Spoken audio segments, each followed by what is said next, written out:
Render unto Caesar's what belongs to Caesar, and render unto God the things that belong to God.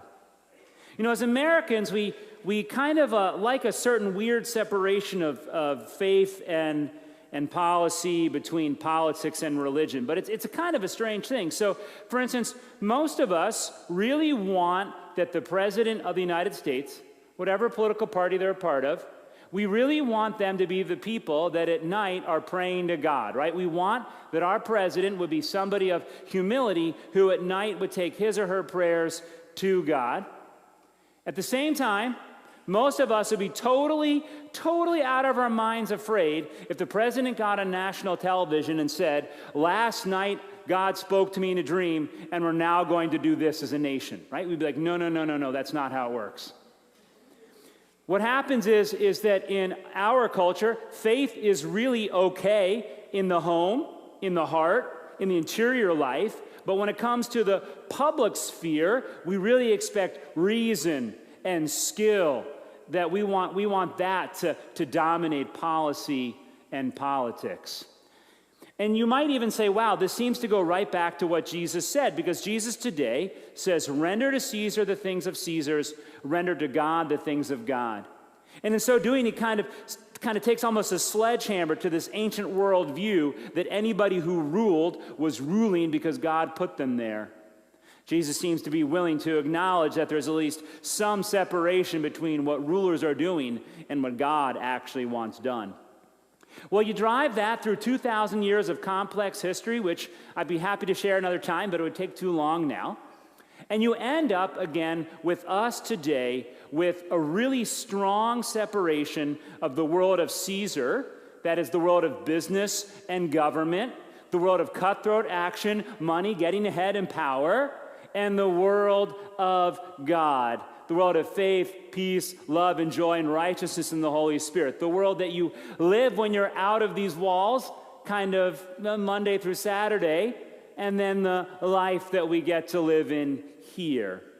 And I think, again, we could go over history, but there's a strong, sort of a cleaving in our lives, a separation. There's sort of these two worlds, and they have trouble meeting. Well, on the one hand, we might say, well, what's wrong with that? I mean, right, I have to live my life, and I kind of just have to sort of hold my moral nose and kind of go through the difficulties of life. And then I can go to church, or I can pray, and I can talk to God about things and be challenged or comforted. But what's the problem if my faith is sort of in this space or in my prayers, and then in real life I just kind of have to live in this dog-eat-dog kind of world and just kind of survive to get ahead and to make ends meet? Well, the problem is that it's not what Jesus wants.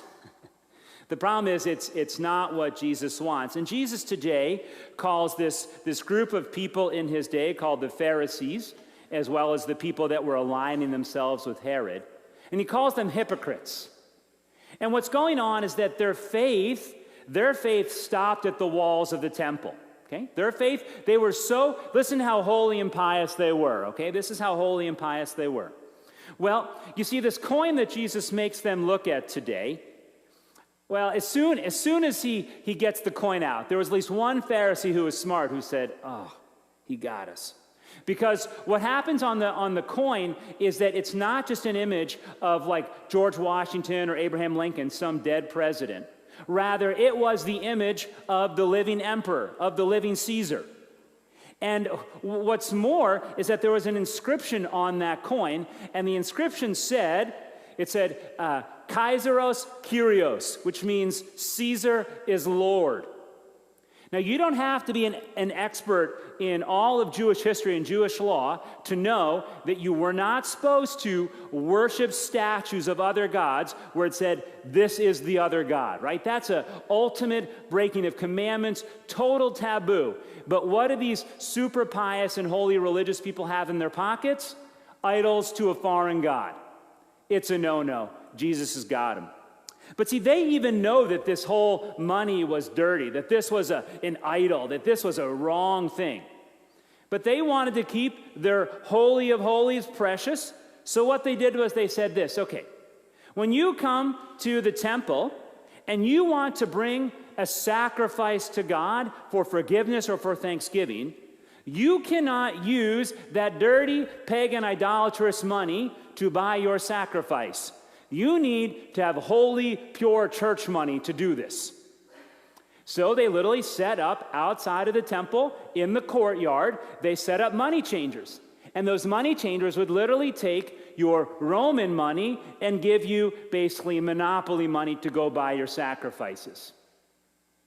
Now, as it turns out, the people who then, they sort of have this whole system going. It's a horizontal and vertical monopoly. And you know what they start doing then to the price of that exchange rate? Start lifting it up, and they basically begin to extort the poor.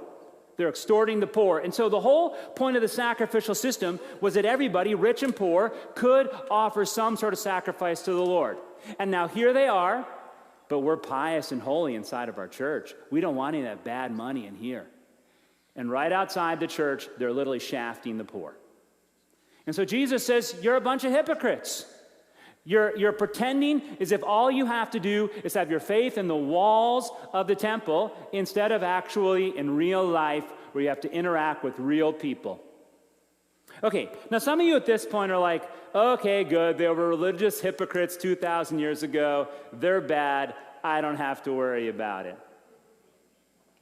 And, well, you weren't a religious hypocrite 2,000 years ago, so that's good.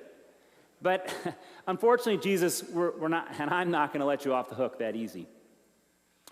So what Jesus says today isn't just about Pharisees then, but it's really about what it means to be a disciple and what it means to live for God. For Jesus says that he wants us to render to God the things that are God's. And so then I said, well, what am I supposed to render to the Lord? What does it mean? So I looked in the whole New Testament, and I only found one time where we are supposed to render something to the Lord. And the thing that we are obligated to render to the Lord, that Jesus says we must render to God, is that on Judgment Day, we will have to give an account of the deeds of our lives. This is what we will render to the Lord. We will render a telling of our deeds on Judgment Day. To put it another way, every one of us has a date with Jesus. We sit down with a bowl of popcorn and we just watch our lives. Just me and Jesus, you and Jesus.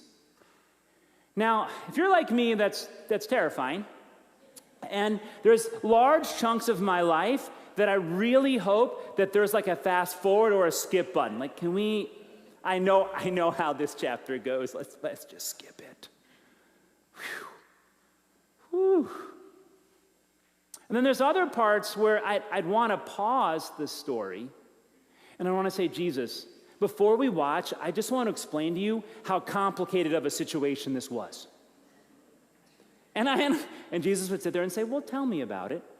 And I'd say, but see, there were so many factors involved here. There was, I didn't want to hurt this person, and I just would sort of be exasperated trying to justify myself. I remember once when I was working out after college, I was working in the New York City area, and the firm I worked for had a lot of clients that we dealt with. And there was one client that I felt like I just couldn't work for. I just felt like in my core that what they were asking us to do, I just couldn't work for them and feel like I was living out my values. Yet at the same time, I didn't want to go to my boss. My boss really liked this client. My boss thought this client was doing great stuff in the world.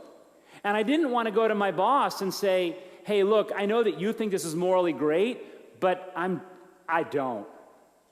Right? How can we do this in life? Again, we all face these situations Monday through Saturday where there's a lot of ambiguity. And it turns out that when it comes to judgment, what we do within these walls is going to be the smallest fraction of what we actually talk about with Jesus. Again, when Jesus is reviewing our lives and what we've done, what happens within these walls is the smallest fraction of what we're actually called to give a rendering of. And again, what we're called to give a rendering of are these really hard, complex situations in our lives where we often made mistakes. And so what are we going to do? How are we going to sort of now connect? How are we going to live in this world?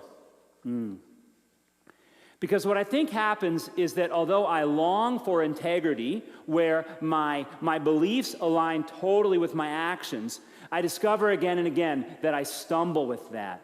That what I want to say, how I want to live like Jesus and how I do, there's always a gap and there's always a chasm. So again, how can we bring Monday through Saturday and Sunday together? My sense is that what we can, though, do, even if we can't live always the way that Jesus lived, we can bring humility from Sunday into the rest of the week. And we can recognize that, yes, indeed, we're going to fall short, that life is more complicated than we can deal with, and it is often more than we can handle. One of the great quotes of Luther that's often kind of just taken out of context, but I think the whole paragraph is worth knowing. At one point, Luther's writing to a friend, and this one friend is obsessed with his sinfulness. And like this one friend of his always is worried that he hasn't done enough, that God doesn't love him enough. And so finally Luther writes to the person, he writes, "Sin boldly." He writes, "Sin boldly." And of course, this is taken out of context and made to look like Luther doesn't care about sin. But I want to actually share with you the sentence that Luther says before that, because that's the one I really want you to remember. And what Luther writes to his friend 500 years ago, I think it's still words for us today. And he writes, "God did not die for fictitious sinners." I'm going to say that again. God did not die for fictitious sinners. His point is, look, to be a human means we're going to make mistakes. We're going to stumble. We're not going to live with the full integrity of Jesus every moment and every decision. But that's okay because God didn't die for fake people. God died for people, you and me. God died for real sinners. God died for real people who make real mistakes in real life. And then Luther says afterwards, "But believe more faithfully." Trust that our lives aren't going to be dictated by the mistakes that we make, but by God's grace working itself out in our lives. And that's the kind of faith and humility that allows us to connect and suddenly have a more integrated life where Sunday is meeting Monday. When we go to this week and we know we're not going to do it perfectly, but we are living with humility and with faith, confident we might mess up, but that God is always faithful. I want to go back then to sort of politics, because I began with this thing about our president and church and state. Well, in 2 weeks, there's elections. And this year, because it's not a presidential election, the temperature's a little bit cooler. But nonetheless, all elections matter. They have consequences, who wins and who loses. And in the school board, I think there's a lot of concern in our community about what's going to happen, who might get elected. People getting fired up about it, and rightfully so. And so then with eagerness, I read this week in the newspaper, they had a section about all the candidates for school board. And I began to read the quotes by all the people. And what struck me is that there were people who I'm not going to vote for, but when I read what they wrote, I realized that they're humans and that they have children, they have grandchildren, they care about this community, and even though I might disagree profoundly with what they want in the school district, just recognizing they're not as terrible as we imagine them to be.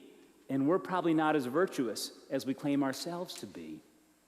Again, I think when it comes to how we render unto Caesar and render unto God, I think there's a call to enter life, the political, all the business arena, our daily lives, with a great deal of humility. For it turns out that at the end, when we're reviewing our lives, it's going to be very, very, if any, few elections where the Lord's going to look at us and say, well, if you had voted differently, that would have all turned out differently.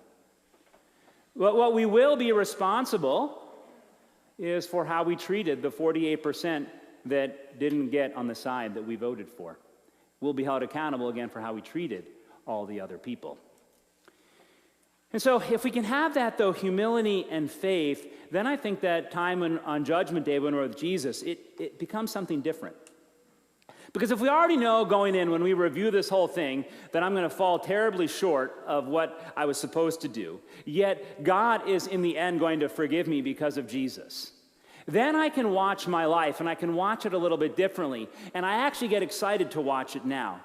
Because what's going to happen is that just like we realize that the world of Caesar finally belongs to the world of God, in the same way, when we begin to watch our story and have to give that accounting, we're going to realize that our story is really the story of Jesus Christ. And that what's going to happen is that watching our story, we'll finally get to see all of those pieces where God was intervening, where God was forgiving us when we didn't deserve it, where God was giving us another chance, where God was giving us with love, and God was again showing forth God's mercy. Because it turns out that there is one other thing we're supposed to render to the Lord, and this isn't in the New Testament, but in the Old Testament, there's one thing we are supposed to render to the Lord. As it says, "What shall I render to the Lord for all your benefits to me? I will offer a sacrifice of thanksgiving and will call upon the name of the Lord." For finally, what we're called to do in the rendering is to give a sacrifice of thanksgiving for all that Jesus Christ has done, as finally our confession of our sin gives way to simply proclamation and thanksgiving of all that Jesus Christ has done for us. Amen.